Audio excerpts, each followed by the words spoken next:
هي كلمة وقالها القبطان، إحنا بنبيع طيارات مش بنبيع عربيات. في ناس شطارتها في البيع وناس شطارتها في التسويق، لكن مصطفى فايد شطارته في تحويل الحلم لحقيقة. حرفيا بيحول الحلم العربية تمشي على الأرض. يعني إيه؟ يعني الزبون يحلم ويقول له عايز العربية الفلانية بالألوان دي أو بالإمكانيات دي ومعايا مبلغ كذا، ومصطفى فايد القبطان يرد عليه سيبها عليا. ازاي مصطفى القبطان بيعمل كده؟ وليه بقى افضل بائع عربيات في الشرق الاوسط؟ كل ده واكتر هنعرفه مع بعض في الفيديو ده.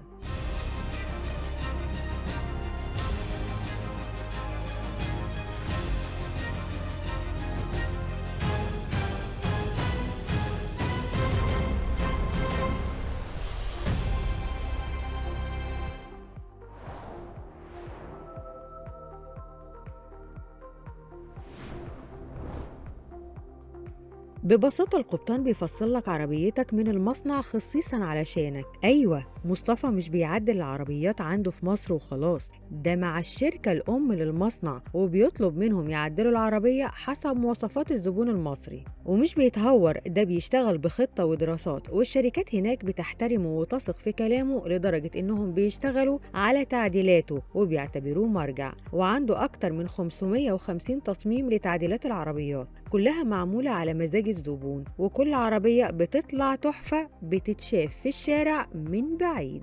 اللي حوالين القبطان ناس متميزة على أعلى مستوى، وهو بنفسه بيقول قريب جدا العربيات المعدلة بالكامل هتكون من عندي، وده باتفاق رسمي مع الشركات الكبرى. يعني قريب جدا التعديل الأوروبي والكوري هيحصل في مصر بإيدين القبطان. وعشان تبقى فاهم الدنيا ماشية ازاي، العميل عنده رفاهية انه يختار اي تعديل عايزه. مش بس كده، الضمان مش سنة ولا اتنين، القبطان بيدي 5 سنين كاملة ضمان على العربيات المعدلة. تعال بقى خلينا احكي لك الحكاية من الأول. مصطفى القبطان شاب من طنطا، بدأ ب35 ألف جنيه وهو لسه طالب ثانوي. جاب أول عربية، باعها، كسب شوية، فالدماغ اشتغلت والسوق اتفتح قدامه. خطوة ورا التانية فتح معارض في طنطا والإمارات وليبيا. ولما وصل لمرحلة إنه محتاج نقلة تانية راح لكوريا، مش سياحة، راح يقابل المصانع ويقول لهم أنا مصطفى فايد وعايز العربيات تتعمل مخصوص لزبايني.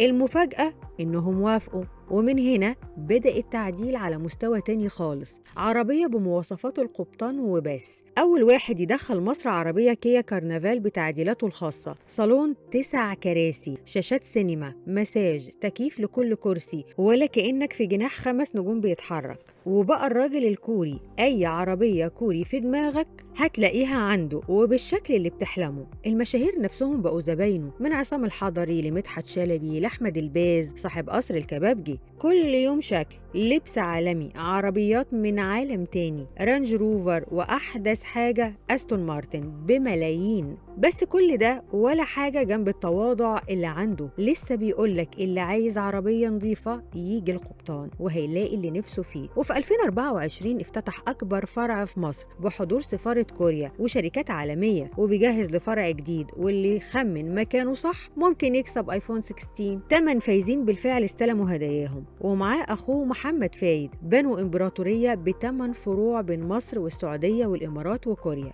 بالمناسبة الكوريين نفسهم بيقولوا احنا مش مصدقين الطلبات اللي بيطلبها مصطفى فايد، بس هو مصمم عاوز يقدم للعرب أعلى جودة بأحسن سعر. واللي يشوف حفلات افتتاحه يحس انه مهرجان دولي، من هاني شاكر لرزان مغربي، من الحضري المؤمن زكريا لحد المعلم نخنوخ نفسه في الصف الأول. وفي النهاية القبطان مش تاجر عربيات وبس، القبطان صانع أحلام. وانت ناوي تحلم بعربية شكلها ايه؟